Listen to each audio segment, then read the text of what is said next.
30 قیدی جو ہے وہ ان کے پاس موجود ہے، لیکن جو اسرائیل نے ابھی تک آفیشیلی کنفرم کیا ہے وہ 100 کا فگر ہے کہ ان کے 100 لوگ جو ہیں وہ قیدی بنائے جا چکے ہیں۔ یہ ابھی تک کا ایک فگر ہے جو انہوں نے دیا ہے، یہ حتمی فگر نہیں ہے، اسرائیل نے بھی اس کو اپڈیٹ کرنا ہے۔ انہوں نے کہا کہ جو انیشیلی ہمارے پاس تفصیلات ہیں اس کے مطابق ہم یہ کنفرم کر سکتے ہیں، ہو سکتا ہے کہ فگر جو ہے وہ اس سے زیادہ ہو، لیکن یہ وہ فگر ہے جس کو وہ ویریفائی کر سکتے ہیں کہ یہ لوگ مسنگ ہے، یہ مارے نہیں گئے، یہ زخمیوں میں نہیں شامل، یہ کہیں بھٹک نہیں گئے، یہ کسی ہاسپٹل میں موجود نہیں ہے، کسی مورچری میں موجود نہیں ہے، یہ باقاعدہ لے جائے جا چکے ہیں۔ اسی دوران جو ہے وہ کچھ اہم ڈیولپمنٹس ہوئی۔ کینیڈا جو ہے وہ اپنے شہریوں کو اسرائیل سے نکالنے کا کام شروع کر چکا ہے، جس کا مطلب یہ ہے کہ ان کو بھی یہ لگتا ہے کہ آنے والے دنوں میں اس جو لڑائی ہے اس کا دائرہ پھیل سکتا ہے۔ اسی طریقے سے جو امریکی جو سپوکس پرسن ہیں جو ان کی نیشنل سیکیورٹی کاؤنسل کو کے بہاف کے اوپر گفتگو کرتے ہیں، ان سے سوال پوچھا گیا کہ فلسطینی جو ہے جس طریقے کی بمباری اب غزہ کے اوپر کی جا رہی ہے اور بڑا ڈینسلی پاپولیٹڈ ایریا ہے، 12 کلومیٹر چوڑا، 42 کلومیٹر طویل لمبا جو ہے وہ ایک علاقہ جس میں 20 لاکھ لوگ رہتے ہیں، جو کنسنٹریشن ہے، جو ڈینسٹی ہے پاپولیشن کی شاید دنیا میں کسی ایک خطے میں اتنی زیادہ نہیں، لیکن اتنی بڑی تعداد میں لوگ جس قسم کی بمباری اسرائیل کی جانب سے کی جا رہی ہے، یہ لوگ کہاں جائیں؟ کوئی کلیئر آنسر وہ نہیں دے پائے اس حوالے سے، کیونکہ جہاں پر بھی دیکھا جائے تو اس وقت بمباری کا سلسلہ جاری ہے۔ اسی طریقے سے جو ہے وہ انہوں نے جو جان کربی ہیں انہوں نے بائیڈن کا یہ کلیم اس کے بارے میں کہا کہ یہ ان کا دعویٰ جو بائیڈن کا درست ہے کہ اسرائیل اور امریکہ جو ہے وہ جنگ کے جو جنگی قوانین ہیں، جو لاز آف دا وار ہیں، ان کا پاس رکھیں گے۔ حالانکہ جو امیجز موصول ہو رہے ہیں غزہ سے اس میں کہیں نہیں لگتا کہ اس کا پاس جو ہے وہ رکھا جا رہا ہے، کیونکہ اب یہ اطلاعات کنفرم ہو چکی ہیں کہ اقوام متحدہ سمیت مختلف اداروں کی طرف سے چلائے جانے والے جو سکولز ہیں غزہ میں، ان کے اوپر بھی بمباری کا سلسلہ شروع ہو گیا ہے۔ آپ کو پتہ ہے کہ سکولز کو، ہاسپٹلز کو، جو آرکیولوجیکل سائٹس ہیں ان کو نشانہ نہیں بنایا جاتا، عبادت گاہوں کو نشانہ نہیں بنایا جاتا، لیکن اسرائیل جو ہے وہ اس بات کی تفریق کیے بغیر کہ سامنے کون سی عمارت ہے، وہ اب جو غزہ میں جو فلسطینی پارلیمنٹ ہے اس کی عمارت کو بھی ایک لیجیٹیمیٹ ٹارگٹ قرار دے چکا ہے۔ اسی طریقے سے جو امریکہ کا ایک طیارہ ایک جدید ترین اسلحہ جو ہے اور ویپنز وہ لے کر اسرائیل میں لینڈ کر چکا ہے، and most probably Iron Dome کے لیے جو میزائلز درکار ہوتے ہیں وہ اس پر لادے گئے ہیں، اور اسرائیل نے دنیا بھر میں اور خاص طور پر یورپ میں جو اس کے موجود ریزرو فوجی ہیں ان کو اسرائیل بلانے کا سلسلہ شروع کر دیا ہے۔ یو ایس ایئر کرافٹ کیریئرز کے حوالے سے میں آپ کو بتا چکا۔ اسی طریقے سے جو پینٹاگون ہے اس نے اب یہ کہا ہے کہ ان کے پاس کوئی ایسا ثبوت موجود نہیں ہے، ایسے شواہد موجود نہیں ہیں کہ جس سے وہ حماس کے اس حملے کو براہ راست ایران کے ساتھ لنک کر سکیں۔ یہ دعویٰ جو ہے وہ کہ ایران جو ہے وہ اس میں انوالوڈ ہے، یہ نیتن یاہو کی طرف سے کیا گیا تھا۔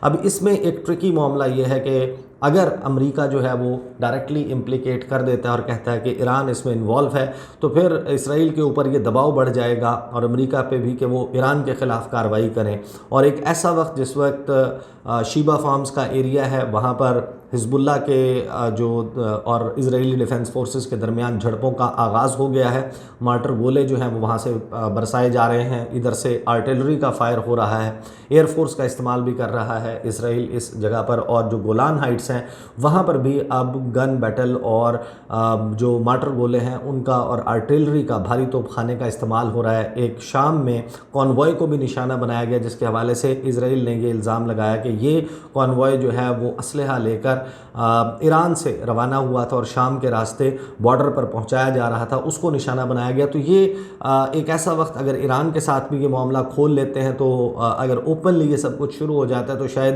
اسرائیل جو ہے وہ اوور ویلم ہو جائے گا اور پھر بہت سارے پلیئرز اس میں انٹر ہو جائیں گے, کود پڑیں گے, اور اس کے لیے ممکن نہیں ہوگا کہ وہ صورتحال کو ود ان اسرائیل اور بارڈرز جو ہیں اسرائیل کے اور پھر ریجن اس میں سنبھال سکے. تو یہ لگ بھگ جو ہے وہ مین ایونٹس ہیں جو گزشتہ 12 گھنٹوں میں ہو چکے ہیں. جو اس کے علاوہ 3 فلسطینی فائٹرز جو ہیں ان کو اشکلون میں مار دیا گیا ہے, شہید کر دیا گیا ہے, اور اس کا مطلب یہ ہے کہ ابھی فائٹنگ جو ہے وہ ود ان اسرائیل نہ صرف یہ کہ شروع ہو گئی ہے بلکہ جاری ہے. اور اس کے علاوہ جو مین ایونٹس ہیں ان میں میڈیکل ٹیمز جو ہیں ان کو غزہ کی جو لوکیشنز جہاں پر سٹرائکس کی جا رہی ہیں ان کا ایکسیس نہیں دیا جا رہا. یورپی یونین نے پہلے یہ اندیا دیا تھا کہ وہ کسی بھی قسم کی ایڈ اور اسسٹنس اس کو روکنے جا رہے ہیں, لیکن اس کے بعد یہ فیصلہ انہوں نے واپس لے لیا. ایک بڑا ہی انٹرسٹنگ سٹیٹمنٹ آیا ہے ولادیمیر زیلنسکی, یوکرین کے جو صدر ہیں ان کی طرف سے. انہوں نے یہ الزام لگایا ہے کہ اس سارے معاملے کے پیچھے روس ہے, اور روس جو ہے وہ اب ایک اور کانفلکٹ خطے میں بھڑکا کر چاہتا یہ ہے کہ یوکرین کے اوپر سے نظریں ہٹ جائیں. اور انہوں نے کہا کہ ہمیں بھول نہ جانا, ہم موجود ہیں, اپنی تمام فوکس اور تمام اٹینشن اگر آپ نے اسرائیل کو بچانے پر رکھ دی تو پھر ہمارا کیا ہوگا. یہ ہے ولادیمیر زیلنسکی کا بیان. اور چائنا کا سٹیٹمنٹ اگر آپ دیکھیں تو وہ بڑا ایک کوشش ہو کر فلسطین کی طرفداری کرتا ہوا نظر آ رہا ہے. اس کی کچھ بڑی انٹرسٹنگ ڈیٹیلز ہیں, لیکن وہ پھر ویڈیو بہت طویل ہو جائے گی. تو یہ کل ملا کر وہ اہم ڈیولپمنٹس ہیں. کچھ مزید ہیں لیکن ان کے لیے ایک علیحدہ سے ویڈیو درکار ہوگی, وہ میں انشاءاللہ آنے والے وقت میں آج کسی وقت میں جو ہے وہ ویڈیو آپ کے سامنے رکھوں گا. ابھی میں آپ کو اس انٹرویو کو سنوانے سے پہلے میں آپ کو یہ بتا دوں کہ جو پاکستان کا, اور اس انٹرویو کے وہ پیسز میں آپ کو سنواؤں گا کیونکہ جو سفیر ہیں وہ عربک میں بات کر رہے تھے اور ان کے ساتھ مترجم اور سفارت خانے کے اردو کے جو ترجمان ہیں جلال صاحب وہ موجود تھے. تو احمد جواد صاحب سے جو میں سوال کر رہا تھا وہ اس کا عربی میں جواب دے رہے تھے, تو وہ عربی والا پورشن میں اس میں سے کٹ آؤٹ کر دوں گا تاکہ آپ کو براہ راست اس کا ترجمہ جو ہے وہ سنوا سکوں میں کہ عمران خان صاحب کے متعلق اور اس وقت کی حکومت کے متعلق اور پاکستانیوں کے متعلق وہ کیا کہہ رہے تھے, اور پاکستانیوں کے جذبات جو فلسطینیوں کے لیے ہیں اس کے بارے میں کیا کہہ رہے تھے. لیکن ابھی جو پاکستان کا سٹیٹمنٹ آیا ہے, میں اپنے متعدد ویڈیوز میں تذکرہ کر چکا جب سے یہ کانفلکٹ کا آغاز ہوا ہے کہ پاکستان نے بہت ہی ایک ویک سٹیٹمنٹ جو ہے وہ دیا ہے. انوار الحق کاکڑ صاحب نے بھی وہ ہارٹ بروکن خود کو قرار دے رہے ہیں کہ ان کا جیسے دل ٹوٹ گیا ہے جو کچھ وہاں پر ہو رہا ہے, اور انہوں نے اسرائیل کے لیے جو ہم ہسٹوریکلی یوز کرتے آئے ہیں قابض افواج جو ہیں وہ آکوپیشنل فورسز, اس کا لفظ نے استعمال کیا. اور پاکستان کی تمام سٹیٹمنٹ سے یہ تاثر ابھر کر آیا کہ جیسے ہم اسرائیل کو ایک سیپریٹ اینٹی کے طور پر, ایک لیجیٹیمیٹ اینٹی کے طور پر, فریق کے طور پر جو ہے وہ ٹریٹ کر رہے ہیں, بجائے اس کے کہ اس کو قرار دیں کہ وہ ایک جارح ہے, وہ ظالم ہے, وہ اپریسر ہے, وہ اگریسر ہے. یہ کہنے کے بجائے ہم نے جو ہمارا فورن آفس ہے, میں آپ کو بتا دیتا ہوں, انہوں نے کہا کہ ہم بڑا کلوزلی مانیٹر کر رہے ہیں جو اس وقت مڈل ایسٹ میں سچویشن انفولڈ ہو رہی ہے, and eruption of hostilities between Israel and Palestinians. یعنی یہ ایک بڑی عجیب بات ہے کہ جو دشمنیوں کا پھر سے نمودار ہونا ہے اس کے اوپر پاکستان نے تشویش کا اظہار کیا ہے. We are concerned about the human cost of the escalating situation, کہ جو انسانی جانوں کا ضیاع ہے اس کے اوپر, جو اگر اس میں دیکھا جائے کمپیریزن انسانی جانوں کا ضیاع, آپ اس کو ان آئسولیشن اس تمام واقعے کو نہیں دیکھ سکتے. اس کا پورا ایک ہسٹوریکل پرسپیکٹیو ہے. جس قسم کی حملے جو ہیں مسلمانوں کے اوپر آج تک ہوتے آئے ہیں, جو پروپورشن نکالیں آپ اس کو دیکھیں تو جو مسلمان ہیں وہاں پر وہ کتنی بڑی تعداد میں ان کو مارا گیا ہے, اور یہاں پر اس کو کال آؤٹ کرنا میرا خیال ہے بہت ضروری تھا. بہرحال اس کے بعد ایگزیکٹلی وہی پوزیشن جو پاکستان کی ہے ہمیشہ سے, اس کو ری ایٹریٹ کیا گیا ہے, دہرایا گیا ہے. تو یہ تھا پاکستان کا بیان اس تمام معاملے کے اوپر. اور اب آپ ذرا دیکھیں گے کہ اس وقت جو 2021 میں فلسطین کے سفیر ہیں انہوں نے, اور سفارت خانے کے ترجمان جلال صاحب, انہوں نے میرے ساتھ گفتگو میں کیا کہا تھا. بسم اللہ الرحمن الرحیم. السلام علیکم, میں ہوں عیسیٰ نقوی اور اس وقت میں اسلام آباد میں فلسطین کے سفارت خانے میں موجود ہوں, اور میرے ساتھ موجود ہیں پاکستان کے لیے فلسطین کے سفیر احمد جواد صاحب, اور ساتھ ہی سفارت خانے سے ہی جلال صاحب مجھے جوائن کریں. جلال صاحب آپ پلیز یہاں پر آ جائیے. اچھا مجھے یہ بتائیے گا کہ پاکستان کے لوگوں کی بہت زیادہ جذباتی وابستگی ہے فلسطین کے عوام کے ساتھ, ان کے ساتھ بہت محبت کرتے ہیں. اس وقت جس وقت فلسطینیوں کے اوپر یہ آفت ہے، مظالم ڈھائے جا رہے ہیں اسرائیل کی طرف سے، آپ کی حکومت کیا مطالبہ کرتی ہے؟ پاکستان سے کیا توقع رکھتی ہے؟ کس قسم کی مدد کی توقع رکھتی ہے کہ پاکستان کیا کر سکتا ہے؟ یہ آپ ذرا مجھے بتائیں۔ اور وزیر اعظم، صدر اور پاکستان کی طرف سے جو اب تک موقف ریاکشن سامنے آیا ہے، کیا آپ اس سے مطمئن ہیں؟ اچھا، مجھے اندازہ ہے کہ امبیسڈر صاحب نے جانا، میں ایک سوال اور کر لوں، آپ دونوں کا اکٹھا مجھے ترجمہ کر دیجیے گا۔ ہاں، بس مجھے کوئکلی یہ بھی بتا دیں کہ ہم نے دیکھا ہے کہ گزشتہ سال ایک مڈل ایسٹ پیس پلان کے نام سے ڈونلڈ ٹرمپ کے دور میں کوششیں کی گئیں کہ مسلم ممالک اسرائیل کو تسلیم کریں۔ 4 سے 5 ممالک نے اپنے سفارتی تعلقات قائم کیے، اور اس کے بعد اب ہم یہ سچویشن دیکھ رہے ہیں۔ OIC سے جو ابھی آواز سامنے آئی ہے، آپ مطمئن ہیں؟ اسلامی دنیا، تقریباً تمام اسلامی ممالک، ان کی آواز جو فلسطین کے معاملے پر اب آ رہی ہے، کیا اس سے مطمئن ہیں؟ قائد اعظم محمد علي جناح تجاه فلسطين، ونحن واثقون بان هذا الموقف سيستمر ويستمر الشعب الفلسطيني في دعمنا في فلسطين. بہت بہت شکریہ۔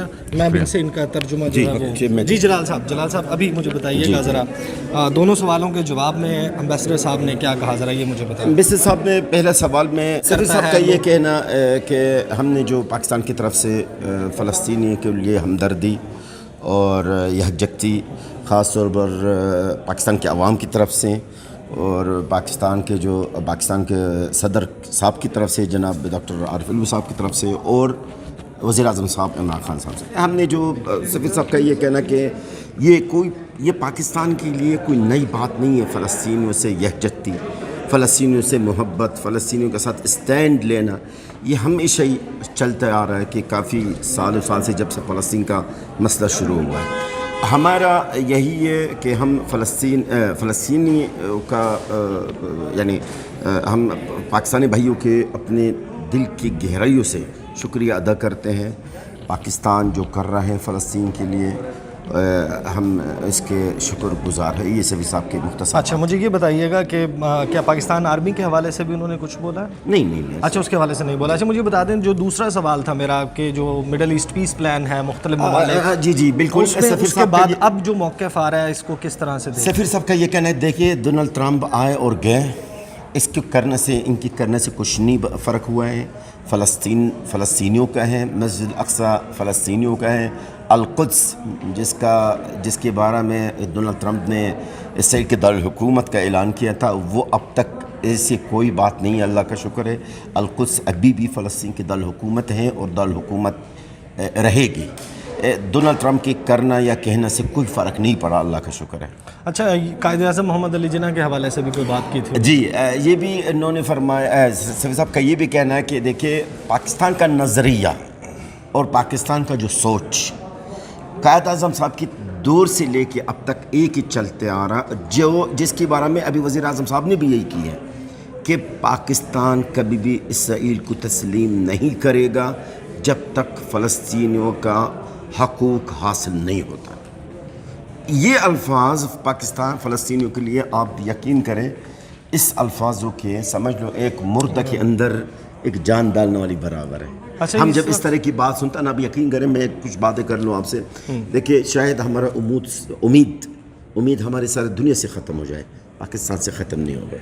پوری دنیا سے امید ختم بھی ہو جائے، یہ لفظ میرا پورا دنیا کو سنا دے، اور یہی میری بات نہیں، یہ فلسطینی عوام کی آواز میں بتا رہا ہوں، شاید ہمارے امید دنیا سے ختم ہو جائے، پاکستان کے عوام سے کبھی بھی ہماری امید ختم نہیں ہوگی۔ اگر دنیا ساتھ چھوڑے گی تو پاکستانی عوام فلسطینی عوام کو نہیں چھوڑے گی، یہ ذہن میں رکھنا، یہ بات، یہ ہمارا یقین ہے، یہ ہمارا ایمان ہے، یہی ہے۔